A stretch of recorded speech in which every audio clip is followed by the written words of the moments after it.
नमस्कार दोस्तों। तो आज हम पढ़ेंगे सिविल प्रक्रिया संहिता की धारा 34 ब्याज इंटरेस्ट। तो धारा 34 को पहले हम बेयर एक्ट में पढ़ेंगे, उसके बाद इसे आसान भाषा में समझेंगे। धारा 34 बेयर एक्ट में दिया है कि ब्याज पहला, जहां और जहां तक की डिक्री धन के संदाय के लिए है, न्यायालय डिक्री में यह आदेश दे सकेगा कि न्याय निर्णीत मूल राशि पर किसी ऐसे ब्याज के अतिरिक्त जो ऐसी मूल राशि पर वाद संस्थित किए जाने से पूर्व की किसी अवधि के लिए न्याय निर्णीत हुआ है, वाद की तारीख से डिक्री की तारीख तक ब्याज ऐसी दर से जो न्यायालय युक्तियुक्त समझे, ऐसी मूल राशि पर डिक्री की तारीख से संदाय की तारीख तक या ऐसी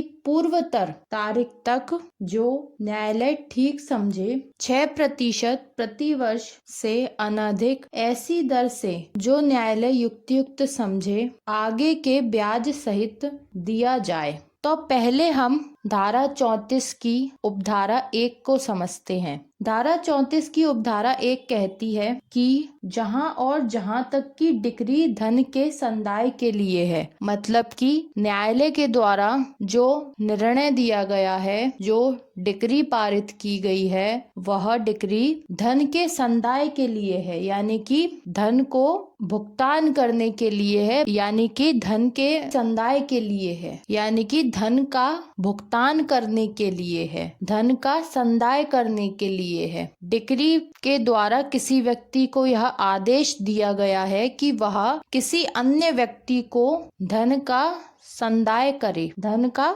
भुगतान करे, किसी अन्य व्यक्ति को धन यानी पैसा दे। धन का मतलब होता है पैसे, रुपए। तो उपधारा 1 कहती है जहां और जहां तक की डिक्री धन के संदाय के लिए है, यानी कि धन पैसे के भुगतान के लिए है। पैसे का मतलब डिक्री में यह आदेश दिया गया है कि पैसे का भुगतान किया जाए। तो पैसे के भुगतान के लिए कोई डिक्री पारित की गई है, न्यायालय डिक्री में यह आदेश दे सकेगा। अब न्यायालय ऐसी डिक्री में क्या आदेश दे रहा है, इसे देखते हैं। तो लिखा हुआ है कि न्यायालय डिक्री में यह आदेश दे सकेगा कि न्याय निर्णीत मूल राशि पर किसी ऐसे ब्याज के अतिरिक्त जो ऐसी मूल राशि पर वाद संस्थित किए जाने से पूर्व की किसी अवधि के लिए न्याय निर्णीत हुआ है। इसका मतलब यह है कि न्यायालय यह आदेश देगा कि जो न्याय निर्णीत मूल राशि है, मतलब कि न्यायालय के द्वारा जो निर्णय दिया गया है उसमें जो मूल राशि, मूलधन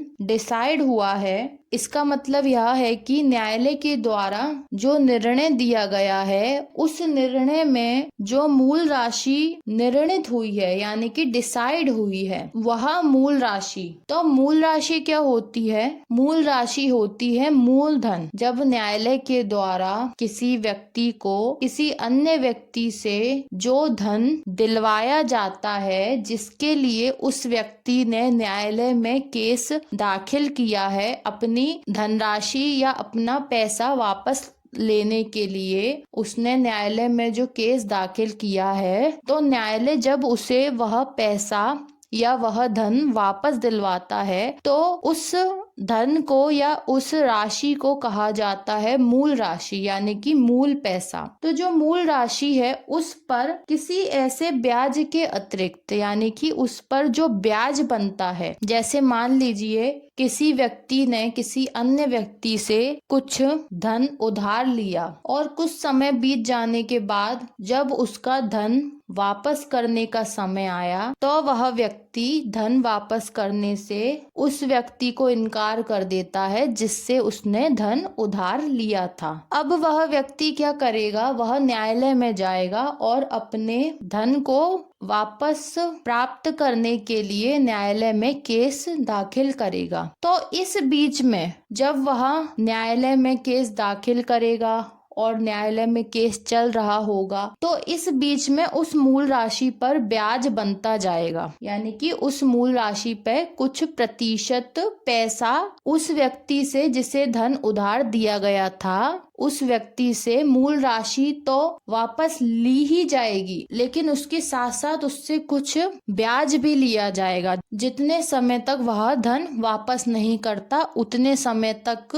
उस धन पर जो ब्याज बनता है वह ब्याज भी उससे हासिल किया जाएगा। अब ब्याज की दर क्या होगी यह न्यायालय डिसाइड करेगा। तो इसमें लिखा हुआ है कि मूल राशि पर किसी ऐसे ब्याज के अतिरिक्त, कौन से ब्याज के अतिरिक्त, जो ऐसी मूल राशि पर वाद संस्थित किए जाने से पूर्व की किसी अवधि के लिए न्याय निर्णीत हुआ है। तो इसमें से ऐसा ब्याज हटा दिया जाएगा। कौन सा ब्याज हटा दिया जाएगा? कौन से ब्याज के अतिरिक्त? जो ऐसी मूल राशि पर, मतलब जो मूल राशि है जिसके लिए न्यायालय में केस दाखिल किया गया था, उस मूल राशि पर वाद संस्थित किए जाने से पहले पूर्व की अवधि के लिए, मतलब वाद यानी केस दाखिल करने से पहले की अवधि के लिए, मतलब कि केस दाखिल करने से पहले की जो अवधि थी, जो समय, जो टाइम पीरियड था, उस समय के अंतर्गत जितना ब्याज बनता था, जो ब्याज न्याय निर्णीत हुआ था, मतलब कि जो ब्याज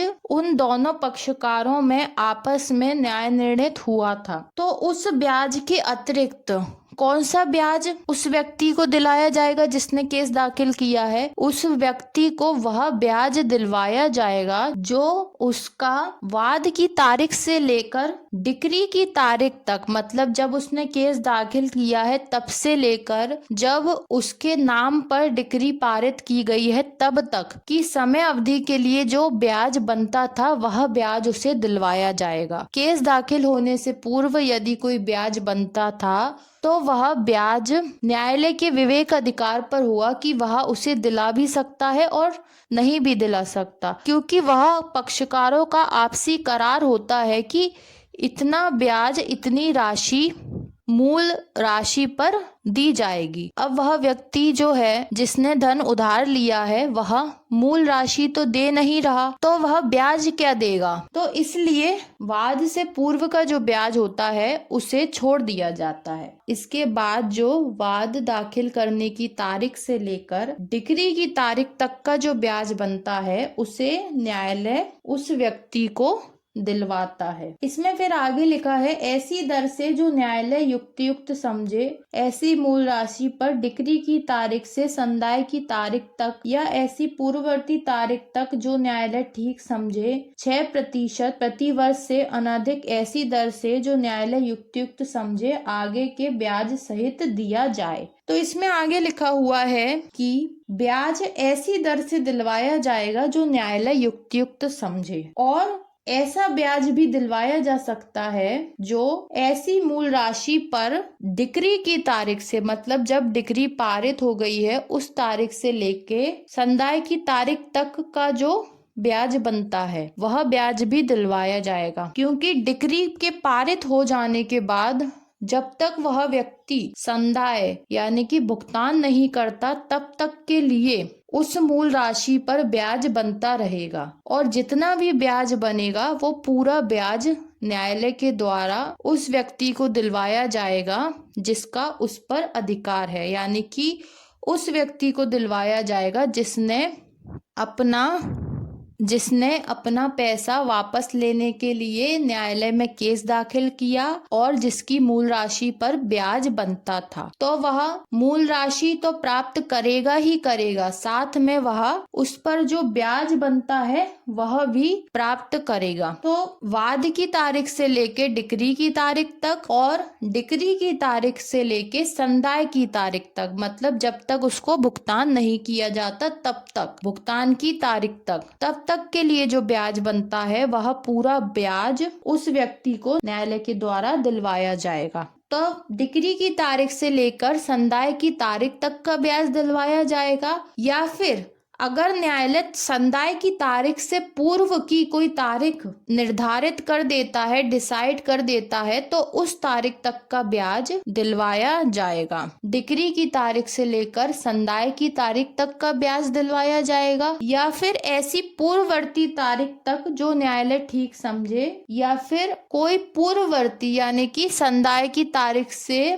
पहले की कोई तारीख तक अगर न्यायालय को लगता है कि संदाय होने में, भुगतान होने में कोई देरी हो सकती है और तब तक जिस व्यक्ति को ब्याज का भुगतान करना है उस पर अत्यधिक भार पड़ जाएगा, तो न्यायालय स्वयं ही एक ऐसी तारीख डिसाइड कर देगा जो कि डिक्री की तारीख से लेके एक निर्धारित तारीख होगी, वहां तक का जो ब्याज बनता होगा वह उस व्यक्ति को दिलवाया जाएगा। यह तारीख संदाय की तारीख से पूर्वतर तारीख हो सकती है, यानी कि संदाय जब होना है, भुगतान जब होना है, उससे पहले ही एक तारीख न्यायालय के द्वारा निर्धारित कर दी जाती है। तो उस तारीख तक का जो ब्याज बनता है वह उस व्यक्ति को न्यायालय के द्वारा दिलवाया जाएगा। अब बात कर लेते हैं कि किस दर से, किस प्रतिशत से ब्याज दिलवाया जाएगा। तो 6% प्रति वर्ष से अनाधिक, यानी कि 6% प्रति वर्ष, यानी कि प्रत्येक वर्ष, हर वर्ष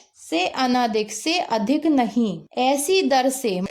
दर से यानी कि ऐसी रेट से, ऐसी प्रतिशत से जो न्यायालय युक्तियुक्त समझे। यानी कि युक्तियुक्त का मतलब होता है जो न्यायालय को रीजनेबल लगे, यानी कि जो न्यायालय को कारण युक्त लगे कि इतना ब्याज लगना युक्तियुक्त होगा, रीजनेबल होगा, इसका उचित रीजन होगा, उचित कारण होगा, इतना ब्याज लेने का उचित रीजन है, उचित कारण है, तो वह युक्तियुक्त तरीके से ब्याज की प्रतिशत या ब्याज की दर निर्धारित करेगा, इस हिसाब से दिया जाएगा। आगे के ब्याज सहित, आगे जो ब्याज बनेगा उसके साथ साथ वह दिया जाएगा, यानी उसकी पहले एक प्रतिशत, एक दर डिसाइड कर ली जाएगी और उस दर से वाद संस्थित करने से लेकर डिक्री पारित करने तक, और डिक्री पारित हो जाने के बाद डिक्री की तारीख से लेकर संदाय की तारीख तक या कोई पूर्ववर्ती तारीख तक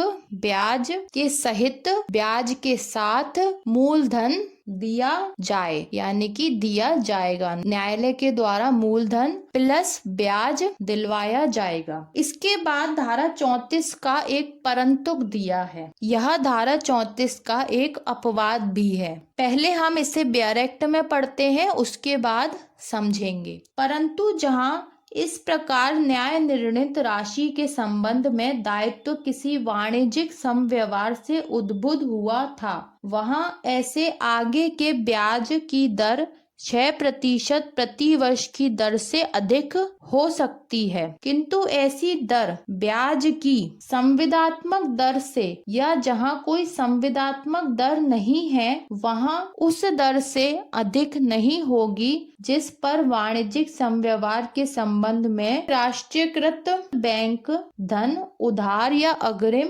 देते हैं। तो धारा 34 का परंतुक यह कहता है कि परंतुक जहां इस प्रकार न्याय निर्णीत राशि के संबंध में दायित्व किसी वाणिज्यिक समव्यवहार से उद्भूत हुआ था, मतलब कि न्यायालय में जो राशि न्याय निर्णीत हुई थी, न्यायालय में जो धन निर्धारित हुआ था, जो पैसा निर्धारित हुआ था, डिसाइड हुआ था, उसके संबंध में जो दायित्व बनता है, मतलब उसका जो भुगतान करना है, उसका जो दायित्व बनता है, वो किसी वाणिज्यिक समव्यवहार से उद्भूत हुआ था। तो ऐसा दायित्व या ऐसा भुगतान किससे संबंधित है? किसी वाणिज्यिक समव्यवहार, यानी कि जैसे कि जो बिजनेस वगैरह होते हैं, जो वाणिज्यिक कमर्शियल ट्रांजैक्शन होते हैं। वाणिज्यिक का मतलब होता है व्यापार, व्यवसाय, बिजनेस, तो यह सब वाणिज्यिक के अंतर्गत आते हैं, यह सब वाणिज्यिक कहलाते हैं। तो किसी के बिजनेस में या किसी के व्यवसाय, व्यापार में कोई समव्यवहार हुआ है, यानी कि पैसे का लेन देन हुआ है, तो इससे कोई दायित्व उत्पन्न हुआ है, उद्भूत हुआ था, जिसके लिए न्यायालय में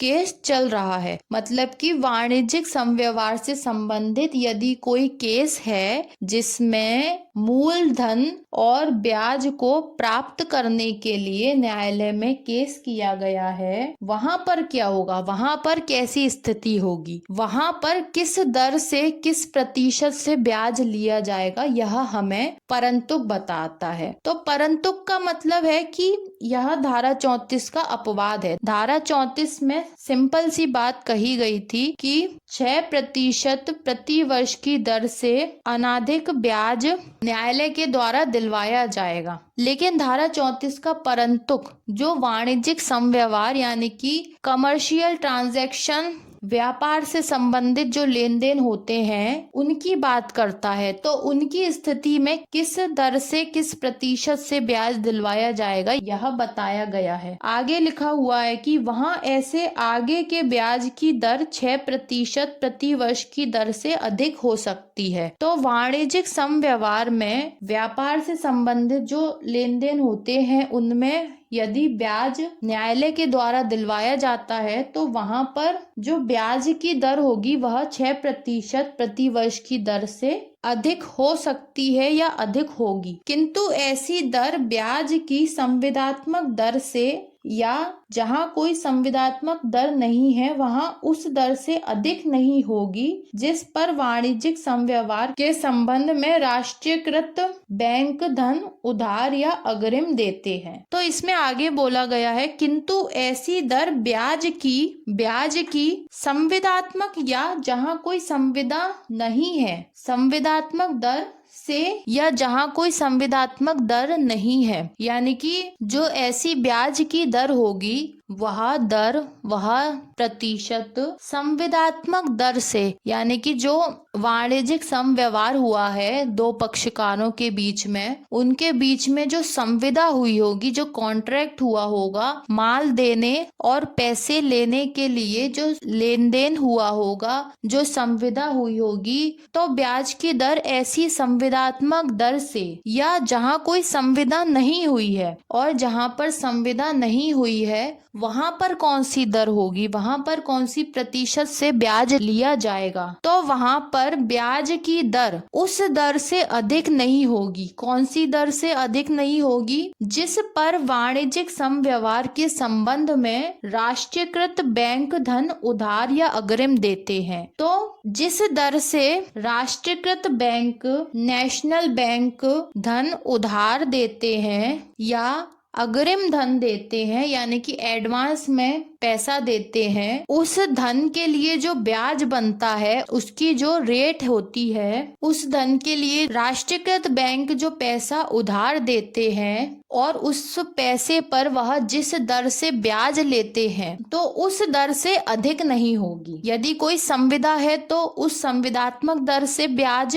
वाणिज्यिक समव्यवहार में लिया जाएगा, और यदि संविदा नहीं है तो राष्ट्रीयकृत बैंक जिस दर से धन उधार देते हैं या अग्रिम धन देते हैं और वह उस धन पर जिस दर से ब्याज लेते हैं तो उस ब्याज की जो दर होती है उस दर से अधिक दर नहीं होगी। कब नहीं होगी? उस स्थिति में नहीं होगी जब वाणिज्यिक समव्यवहार से संबंधित केस न्यायालय में जाता है और न्यायालय को उस केस में ब्याज की दर निर्धारित करनी होती है। तो यह थी धारा 34 की उपधारा 1 और उसका परंतुक। अब हम इसका स्पष्टीकरण 1 देख लेते हैं। तो स्पष्टीकरण 1 में लिखा है, इस उपधारा में राष्ट्रीयकृत बैंक से बैंककारी कंपनी उपक्रमों का अर्जन और अंतरण अधिनियम 1970 का 5 में यथा परिभाषित तत्स्थानीय नया बैंक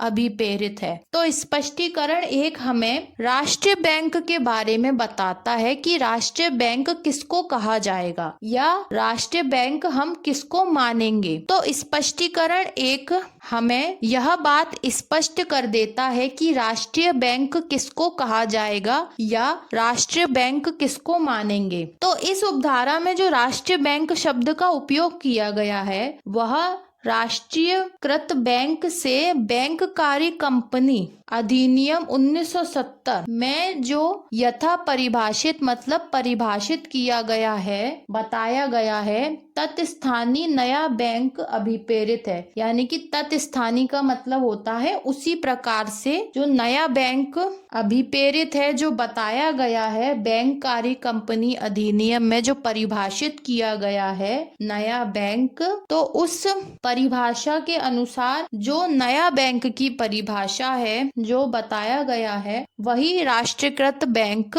माना जाएगा, यानी कि वही नेशनलाइज्ड बैंक माना जाएगा। मतलब कि बैंक कार्य कंपनी अधिनियम में जो बैंक परिभाषित कर दिया गया है, जिसे बैंक कार्य कंपनी अधिनियम में नया बैंक के नाम से परिभाषित किया है, वह बैंक राष्ट्रीयकृत बैंक, नेशनलाइज्ड बैंक माना जाएगा। अब आता है धारा 34 का स्पष्टीकरण 2। पहले हम इसे डायरेक्ट में पढ़ते हैं। इस धारा के प्रयोजनों के लिए कोई समव्यवहार वाणिज्यिक समव्यवहार है यदि वह दायित्व उपगत करने वाले पक्षकार के उद्योग, व्यापार या कारोबार से संबंधित है। तो स्पष्टीकरण 2 में हमें यह बताया गया है कि वाणिज्यिक समव्यवहार किसे मानेंगे। तो इस धारा के प्रयोजनों के लिए, उद्देश्यों के लिए कोई समव्यवहार वाणिज्यिक समव्यवहार है, मतलब कोई समव्यवहार वाणिज्यिक समव्यवहार माना जाएगा यदि वह दायित्व उपगत करने वाले पक्षकार के, मतलब कि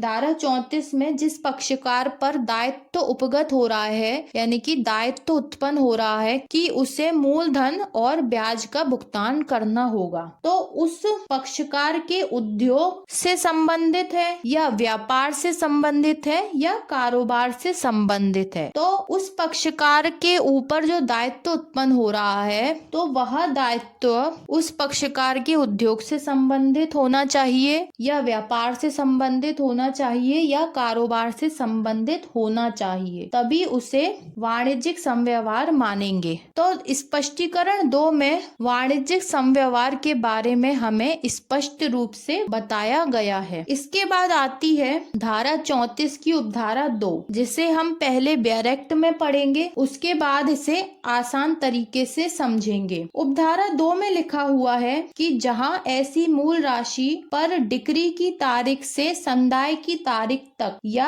अन्य पूर्वतर तारीख तक आगे के ब्याज के संदाय के संबंध में ऐसी डिक्री मौन है, वहां यह समझा जाएगा कि न्यायालय ने ऐसा ब्याज दिलाने इनकार कर दिया है और उसके लिए पृथक वाद नहीं होगा। तो धारा 34 की उपधारा 2 हमें यह बताती है कि जहां ऐसी मूल राशि पर डिक्री की तारीख से संदाय की तारीख तक, मतलब जब डिक्री पारित की गई है उस तारीख से लेकर जब संदाय किया जाना है, जब भुगतान किया जाना है, उस तारीख तक डिक्री होती है न्यायालय का फाइनल डिसीजन। तो डिक्री की तारीख से लेके संदाय की तारीख तक, यानी जब तक मूल राशि प्लस ब्याज का भुगतान किया जाना है, तब तक डिक्री की तारीख से लेकर संदाय की तारीख तक या अन्य पूर्वतर तारीख तक, या फिर न्यायालय ने अगर कोई पहले की तारीख डिसाइड की है, संदाय की तारीख से पहले की कोई तारीख डिसाइड की है, तब तक आगे के ब्याज के संदाय के संबंध में ऐसी डिक्री मौन है। तो इसमें लिखा हुआ है कि आगे के ब्याज के संदाय के संबंध में, यानी कि आगे के ब्याज के भुगतान के संबंध में यदि डिक्री मौन है, उस तारीख से आगे के ब्याज के संदाय के संबंध में ऐसी डिक्री मौन है, यानी कि उसके आगे